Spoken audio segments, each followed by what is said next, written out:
صيدليه العزبي هتجيب البطريق واصحابها عشان يصيفوا في مصر، يا ترى رد فعل الناس هيكون ايه؟ لو قال لك بكره درجات الحراره موت حر موت هتعملي ايه؟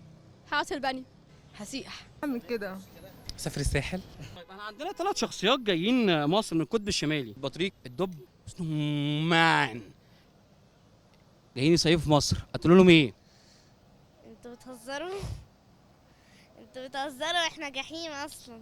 هيسيح قبل ما يوصل. هيموتوا. ما يجوش طبعا، انا هروح لهم. اقول لهم مصر بلد جميله جدا، هايله، الجو فيها فظيع، هتموت يا سوسو. اكيد هيبقى شقيان، تحس ان هو تعبان. هما يجوا مصر بس في الاماكن المتلجه شويه. ايه الاجراءات اللي نقدر نحميه بيها يعني؟ مش قادر هو هيسيح في مكان. كاب بقى ما ننزلش من غير عربيه. تلاجة. بني وتكييف قدامه. اركبه تاكسي. اكتر شخصيه من ال3 بتعجبك؟ سنو مان. طريقه. سنو مان. البطريق ليه؟ عشان الرقصه بتاعته حلوه.